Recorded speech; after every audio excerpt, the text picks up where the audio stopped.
দ্বিতীয় শ্রেণীর শিক্ষার্থী বন্ধুরা, আজ আমি তোমাদের প্রাথমিক গণিত বইয়ের ৪৯ পৃষ্ঠার বিয়োগ করি অঙ্কগুলো সমাধান করব। শিক্ষার্থী বন্ধুরা দেখো, ১ বিয়োগ করি। এখানে প্রথমে রয়েছে ৫টি বিয়োগ অঙ্ক এবং পরবর্তী রয়েছে ২ বিয়োগ করি ৮টি বিয়োগ অঙ্ক। আমরা পর্যায়ক্রমে অঙ্কগুলোর সমাধান করব। তো শিক্ষার্থী বন্ধুরা প্রথমে দেখো, বিয়োগ করি ১ ৬৪ বিয়োগ ৩।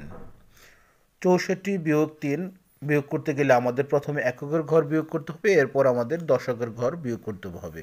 ৬৪-র এককের ঘর রয়েছে ৪ এবং ৩-এর দশকের ঘর রয়েছে ৩। তো ৪ থেকে ৩ বিয়োগ করলে থাকে ১। যেহেতু ৬৪-র দশকের ঘর রয়েছে ৬ এবং ৩-এর দশকের ঘর নেই, তাহলে এখানে ৬ই নামবে। তো ৬৪ থেকে ৩ বিয়োগ করলে হবে ৬১। এরপরে দেখো রয়েছে শিক্ষার্থী বন্ধুরা ৭৮ বিয়োগ ৫। ৭৮ থেকে ৫ বিয়োগ করলে কত থাকবে? ৭৮ থেকে ৫ বিয়োগ করলে ৭৩ হবে। শিক্ষার্থী বন্ধুরা এরপর দেখো রয়েছে ৯৪ বিয়োগ ২। তো ৯৪-এর এককের ঘর রয়েছে ৪ এবং ২-এর এককের ঘর রয়েছে ২। ৪ থেকে ২ বিয়োগ করলে থাকে ২ এবং যেহেতু ২-এর দশকের ঘর নেই, তাই সরাসরি ৯ই নামবে। তো ৯৪ থেকে ২ বিয়োগ করলে ৯২ হবে। এরপরে দেখো শিক্ষার্থী বন্ধুরা রয়েছে ৭৬ বিয়োগ ৬।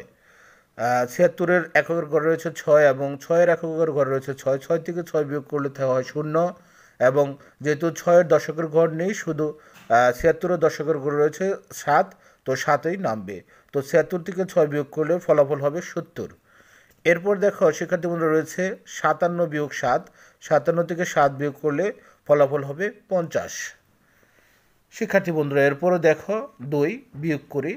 এখানে ৮টি বিয়োগ অঙ্ক রয়েছে, আমরা এসেও এখন এগুলোর সমাধান করি। তো প্রথমে রয়েছে ৮৫ বিয়োগ ১৩। ৮৫ থেকে ১৩ বিয়োগ করলে আমাদের প্রথমে এককের ঘর বিয়োগ করতে হবে। ৮৫-র এককের ঘর রয়েছে ৫ এবং ১৩-র এককের ঘর রয়েছে ৩। ৫ থেকে ৩ বিয়োগ করলে থাকবে ২ এবং ৮ থেকে ১ বিয়োগ করলে হবে ৭। অর্থাৎ ৮৫ থেকে ১৩ বিয়োগ করলে ফলাফল হবে ৭২। এরপরে দেখো রয়েছে ৭৯ বিয়োগ ৪৪।